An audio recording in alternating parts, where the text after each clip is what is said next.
दोस्तों तो कैसे हैं आप लोग। स्वागत है आपको हमारे YouTube चैनल अभी ऑनलाइन अपडेट में। तो आज के इस वीडियो में हम आप लोग को बताने वाले हैं कि जो भी बच्चे 2025 में आप लोग का इंटर का एग्ज़ाम होने वाला है तो उसका जो है एग्ज़ाम फॉर्म भरने का जो डेट है वो चालू कर दिया गया है।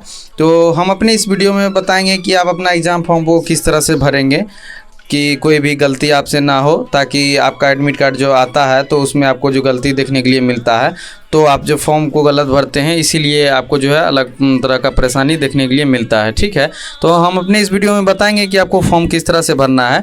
और हम आपको बता दें कि सरकारी जॉब से रिलेटेड या अदर कोई भी नोटिफिकेशन होता है तो हम अपने व्हाट्सएप चैनल और टेलीग्राम ग्रुप पे अपडेट करते हैं, तो आप लोग वहाँ से ज़रूर ज्वाइन कर लीजिए, क्योंकि आप लोग जो है इस सेशन के नए बच्चे हैं। 12th पास करने के बाद आपको जो है अलग अलग नोटिफिकेशन देखने के लिए मिलेगा सरकारी जॉब से रिलेटेड, या आपका स्कॉलरशिप से आप पास कीजिएगा तो आपके लिए स्कॉलरशिप दिया जाता है। तो सारा अपडेट आपको मिलेगा, इसलिए आप हमारे व्हाट्सएप चैनल और टेलीग्राम ग्रुप से जुड़ जाइए। और इसी तरह का वीडियो आप पाना चाहते हैं तो हम इस अपने यूट्यूब चैनल पे फॉर्म से रिलेटेड या स्कॉलरशिप से रिलेटेड कोई भी चीज़ होता है तो उसको हम वीडियो बना के समझाते भी हैं कि किस तरह से आपको फॉर्म भरना है। तो आप हमारे यूट्यूब चैनल को भी सब्सक्राइब कर लीजिए और बेल आइकन को दबा लीजिए ताकि आपको जो सारा नोटिफिकेशन टाइम टू टाइम मिलता रहे। ठीक है, चलिए देखते हैं कि फॉर्म को किस तरह से भरना है। तो इसमें जो है साइंस, आर्ट्स, कॉमर्स 3 और जो है और या वोकेशनल, तो सबके लिए जो है एक ही फॉर्म होता है, बस उसका जो है आपको चेंज मिलेगा, सब्जेक्ट चेंज मिलेगा देखने के लिए। देख लीजिए साइंस, आर्ट्स और कॉमर्स जो भी है सबका फॉर्म सेम ही मिलेगा देखने के लिए। आपको लगभग जो है 34 नंबर तक आपको सेम ही देखने के लिए मिलेगा, फिर 35 नंबर से आपको थोड़ा सा सब्जेक्ट में डिफरेंट देखने के लिए मिलेगा। लेकिन तब भी हम सबको स्टेप बाय स्टेप बताएंगे कि किस तरह से आपको किस सब्जेक्ट में कैसे भरना है। तो बने रहिए आप हमारे साथ अंत तक। ठीक है, चलिए शुरू करते हैं। उससे पहले आप हमारे वीडियो को लाइक कर दीजिए ताकि जो आप लोग के लिए कितना मेहनत करते हैं तो हमें पता चलता है कि हम वीडियो जो है आपको पसंद आया है। ठीक है, चलिए स्टार्ट करते हैं। पहला नंबर में बताया गया है यहाँ पे कि आपको रजिस्ट्रेशन, आपका जो रजिस्ट्रेशन नंबर है, आप लोग का रजिस्ट्रेशन भी इशू कर दिया गया था, जिसको आप लोग डाउनलोड किए होंगे, चेक भी किए होंगे कि हाँ आपका रजिस्ट्रेशन सही है, और आपका स्कूल से भी आपको रजिस्ट्रेशन मिला होगा। ठीक है, तो उसका रजिस्ट्रेशन नंबर आपको जो है शुरू में पहले आर होगा, फिर माइनस, फिर कुछ वो नंबर्स होंगे, फिर माइनस, फिर नंबर्स। ठीक है, तो उसको यहाँ पे डालेंगे। और फॉर्म भरते वक्त सारा जो लेटर है आप बड़ी ही लिखेंगे, छोटी लेटर का जो है उपयोग नहीं कीजिएगा। जहाँ पे सिर्फ हिंदी में लिखना होगा वहाँ पे सिर्फ आप हिंदी में लिखेंगे और यहाँ पे सारा चीज़ को बड़ी में लिखेंगे। ठीक है, उसके बाद आपको BSEB यूनिक ID जो कि आपका रजिस्ट्रेशन जो है उस पर मिलेगा, उसको आप यहाँ पे डाल लीजिएगा। अब जो है तीसरा नंबर पे स्टूडेंट का जो है वो कैटेगरी, तो आप जो है पहली बार एग्ज़ाम देने बैठिएगा 2025 में 12th का, तो आप यहाँ पे रेगुलर डालेंगे। और जो पीछे का कैंडिडेट है वो एक्स रेगुलर डालेंगे, जो इम्प्रूवमेंट वाला है उस अपने हिसाब से डालेंगे। ठीक है, और जो पहली बार बैठे हैं वो रेगुलर ही डालेंगे। अब आपका स्कूल कोड पूछा जाता है, तो आप लोग रजिस्ट्रेशन डाउनलोड किए होंगे तो आप लोग को स्कूल कोड पता होगा, या तो आपको रजिस्ट्रेशन जो दिया है स्कूल से मिला है रजिस्ट्रेशन कार्ड, तो उसके आगे आप देखिएगा तो आपका स्कूल नाम से पहले आपका स्कूल कोड देखने के लिए मिलेगा। ठीक है, उसके बाद यहाँ पे 5 नंबर पे स्कूल नाम बोला जाता है, तो आप आपका स्कूल नाम जो है उसको सारा कैपिटल में यहाँ पे डालेंगे। फिर आपका डिस्ट्रिक्ट, आपका जो डिस्ट्रिक्ट है उसको डालेंगे। फिर आप अपना नाम डालेंगे। ठीक है, नाम जो है सारा कैपिटल लेटर में डालना है, आपको बताएं दिए फॉर्म में कोई भी चीज़ डालिएगा तो कैपिटल में डालना है। फिर मदर्स नेम को डालेंगे कैपिटल में, फिर फादर्स नेम डालेंगे। अब यहाँ पे डेट ऑफ बर्थ बोला गया है, तो डेट ऑफ बर्थ के लिए कॉलम बना गया है, तो ये पहला में आपका डेट डालना है। ठीक है, दूसरा में आपका मंथ और तीसरा में आपका ईयर डालना है। तो जिससे किसी का डेट ऑफ बर्थ 1/1/2007 है तो 0 लगाएंगे, फिर 1 लगाएंगे, फिर 0, फिर 1, फिर 2007, इस तरह से आप डालेंगे। अब किसी का डेट ऑफ बर्थ 11 तारीख है तो आप यहाँ पे जो है 1 और 1 लिखेंगे, फिर 0 हटा देंगे। ठीक है, मंथ में किसी का जो है नवंबर होगा, दिसंबर होगा तो वह यहाँ पे 11, 12 इस तरह लिखेंगे, फिर ये 0 हटा देंगे आगे का। ठीक है, चलिए उसके बाद ये 11 नंबर में देख लेते हैं क्या बताया गया है। तो 11 नंबर में आपको बताया गया है कि आप जो 10th पास किए हैं वो कौन सा बोर्ड से पास किए हैं, बिहार बोर्ड से किए हैं या CBSE बोर्ड से किए हैं। तो बिहार बोर्ड से किए हैं तो यहाँ पे Bihar school examination board Patna लिखेंगे। CBSE बोर्ड से किए हैं तो CBSE बोर्ड का लिखेंगे, central board of secondary examination. ठीक है, चलिए दूसरा 12 नंबर में देख लेते हैं क्या है। तो 12 नंबर में बताया गया है कि आपने जो 10th पास किया है उसका रोल कोड डालिए यहाँ पे, फिर यहाँ पे आप अपना रोल नंबर डालिए और कब आपने 10th पास किया है उसका यहाँ पे पासिंग ईयर डालेंगे। ठीक है, पासिंग ईयर आप अपना यहाँ पे डाल लेंगे। और उसके बाद यहाँ पे देख लीजिए 13 नंबर में बताया गया है कि आप अपना जेंडर सेलेक्ट कीजिए, मेल हैं या फीमेल है या अदर हैं। तो आप मेल हैं तो इसको मेल वाला पे टिक करेंगे आप ऐसे, फीमेल कैंडिडेट है तो फीमेल पे टिक करेंगे, ठीक है। उसके बाद 14 नंबर पे बताया गया है कि आपका कौन सा जाति से आप आते हैं, आपका कास्ट कैटेगरी क्या है।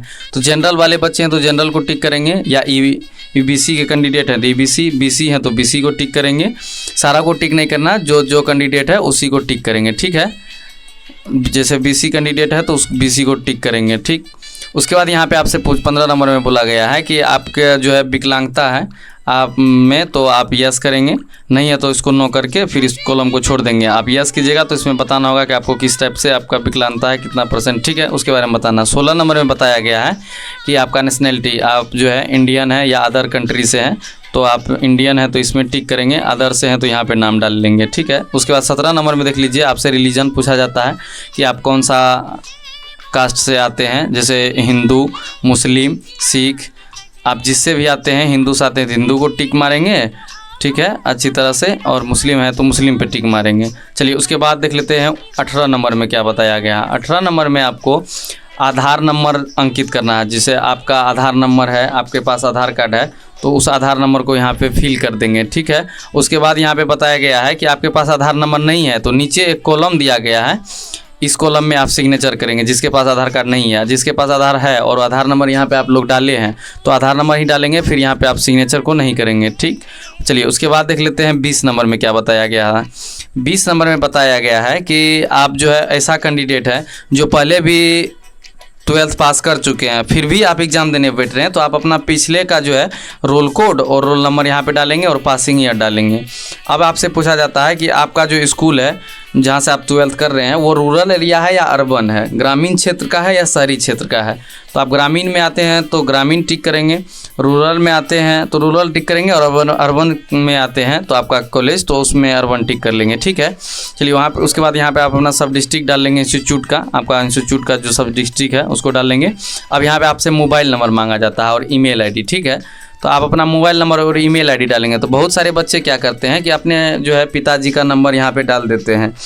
तो आप लोग जो है अपना खुद का नंबर डालिए जो आपने यूज करता है, क्योंकि बोर्ड जो है एक्टिवेट ज़्यादा रहता है, एक्टिव रहता है। कोई भी चीज़ होता है तो वो आपको नंबर पे और मेल पे इन्फॉर्मेशन देता है। तो आपके पास नंबर रहेगा तो आपको पता चल जाएगा कि क्या इन्फॉर्मेशन आया है या कोई दिक्कत होगा तो वो आपको पता चल जाएगा। तो इसलिए खास करके अपना नंबर आप लोग डालिए और ईमेल आईडी डालिए, ठीक है। उसके बाद यहाँ पे आप अपना हिंदी नाम लिखेंगे, फिर यहाँ पे मम्मी का नाम हिंदी में लिखेंगे अच्छे से, और पिताजी का नाम लिखेंगे यहाँ पे, ठीक है। आप अपना एड्रेस डाल लेंगे, उसको इंग्लिश में डालना और सारा कैपिटल में ही डालेंगे। स्टूडेंट एड्रेस इंग्लिश में डालना है। अब उसके बाद यहाँ से आपसे पूछा जाता है कि आप शादीशुदा हैं या अनमैरिड हैं। आप मैरिड हैं, शादीशुदा हैं तो आप इसमें कॉलम को टिक करेंगे, नहीं है तो फिर अनमैरिड हैं तो इसको टिक करेंगे और इस बॉक्स में फिल भी कर देंगे कि आप मैरिड हैं या अनमैरिड है, ठीक है। यहाँ पे लिखा हुआ है, यहाँ से देख के डाल सकते हैं। उसके बाद 30 नंबर में क्या बताया गया है कि आपका अकाउंट नंबर के बारे में। तो आपके पास जो भी अकाउंट नंबर है उस अकाउंट नंबर को यहाँ पे डालेंगे, उसका IFSC कोड को डालेंगे, फिर आप अपना बैंक का नाम डालेंगे। जैसे आपका SBI बैंक है तो SBI डालेंगे, फिर उसका ब्रांच जो है उस ब्रांच का नाम डालेंगे। अब यहाँ पे आपसे 33 नंबर में आपका जो है मार्क पूछा जाता है। आपके शरीर में किसी भी प्रकार का चिन्ह है तो आप उसको डालेंगे। जैसे आपका शरीर में एक फेस पे तिल है तो आप ऐसे लिख सकते हैं, जो भी आपके पास है उसको आप यहाँ पे डाल लेंगे। अब आपसे 34 नंबर में पूछा जाता है कि आप जो एग्ज़ाम दीजिएगा 2025 में 12th का, उस एग्ज़ाम को आप हिंदी में दीजिएगा या इंग्लिश में दीजिएगा। तो आपको हिंदी में देना है तो हिंदी को टिक कर लेंगे और इंग्लिश में देना है तो इंग्लिश को टिक कर लेंगे, ठीक है। चलिए उसके बाद देख लेते हैं सब्जेक्ट। अब यहाँ पे कंपलसरी सब्जेक्ट है जो कि आपको 200 मार्क्स का चूज़ करना है। ये सब आप लोग ध्यान से देखिएगा क्योंकि बहुत सारे बच्चे जो है कहीं से कहीं टिक कर देते हैं। तो अब यहाँ पे कंपलसरी सब्जेक्ट जो होता है, जो आपको 100 मार्क्स का चूज़ करना होता है, तो आपका 500 का एग्ज़ाम होता है तो आप यहाँ से 200 मार्क्स लेंगे यहाँ से। तो एक आप यहाँ पे इंग्लिश या हिंदी ले सकते हैं। कंपलसरी में आप हिंदी लेंगे या तो इंग्लिश लेंगे तो इंग्लिश। 100 मार्क्स आपका यहाँ हो गया, इंग्लिश ले लिए तो अब 1 मार्क्स यहाँ 100 मार्क्स यहाँ से लेना है। तो आपने इंग्लिश वहाँ से लिया है तो हिंदी फिर यहाँ से ले लेंगे। आपको हिंदी रखना है या उर्दू रखना है, मैथिली रखना है, संस्कृत, आपको जो भी रखना है उसको यहाँ पे आप टिक कर देंगे, ठीक है। तो इस तरह से आपका 200 मार्क्स हो गया कंप्लीट। अब बचा 300 में आपको जो है यहाँ पे टिक करना है। जैसे आपको फिजिक्स रखना है तो फिजिक्स को टिक करेंगे, केमिस्ट्री रखना है तो केमिस्ट्री को टिक करेंगे, जिसको बायोलॉजी रखना है बायोलॉजी को टिक करेंगे, या मैथ रखना है तो मैथ को टिक करेंगे। अब एडिशनल सब्जेक्ट जैसे है, कोई आप जो है बायोलॉजी ले लेगा, फिर एडिशनल सब्जेक्ट मैथ लेंगे, तो एडिशनल का जो ऑप्शन ये आपको यहाँ पे देखने के लिए मिलता है। फिर एडिशनल को आप यहाँ पे टिक करेंगे, या नहीं लेना चाहते हैं एडिशनल तो डायरेक्ट आपने 3 सब्जेक्ट को टिक कर दिया तो आपका ये जो है 500 कंप्लीट हो गया। ठीक है, इसी तरह से आपको फॉर्म भरेंगे। अब यहाँ पे आपका गार्जियंस का जो है सिग्नेचर चाहिए, और यहाँ पे आपका जो है आप अपना हिंदी में सिग्नेचर करेंगे और यहाँ पे इंग्लिश में सिग्नेचर करेंगे। ठीक है, और यहाँ पे आपका प्रिंसिपल का सिग्नेचर होगा, इस तरह से दे सकते हैं। तो अब की बार का जो नया अपडेट है जिसमें बताया गया है कि आपको जो इस फॉर्म को कॉलेज से ही लेना है, क्योंकि कॉलेज में जो है आपका फॉर्म देगा उसमें आपका अधिकतर चीज़ डाटा जो है फिल किया हुआ देखने के लिए मिल जाएगा। तो आपको कॉलेज से ही फॉर्म को लेना है, और नहीं ऐसा कुछ हो तो आप हमारे व्हाट्सएप चैनल और टेलीग्राम ग्रुप से जुड़ जाइए। आपको डिस्क्रिप्शन बॉक्स में लिंक भी प्रोवाइड कर देंगे, वहाँ से आप जाके फॉर्म को डाउनलोड कर सकते हैं। ठीक है, अब भी कोई भी दिक्कत आता है तो आप हमें कमेंट बॉक्स में कमेंट कीजिएगा, हम आपको क्विक रिस्पॉन्स देंगे, या तो नीचे मेरा डिस्क्रिप्शन में मेल है वहाँ पर आप मेल कीजिए। और ठीक है, और अपने सभी दोस्तों के साथ शेयर भी कर दीजिए ताकि वो सभी अच्छे से फॉर्म को भर सके। और इसी तरह आप जो है सेम आपको देखने के लिए मिलेगा आर्ट्स का सब्जेक्ट चूज करने के लिए। यहाँ पे भी सेम उसी तरह आप लोग भी चूज कर लेंगे। यहाँ पे आप जो है कॉमर्स वाले स्टूडेंट है तो आपका जो कॉमर्स रखिएगा उसको रख लेंगे। यहाँ पे एडिशनल सेम ही इस प्रोसेस है सारा का, आप इसी तरह को फिल कर लेंगे। ठीक है, आप हमारे वीडियो के अंत तक बने रहे इसके लिए धन्यवाद। मिलते हैं फिर किसी नेक्स्ट वीडियो में, तब तक के लिए जय हिंद जय भारत।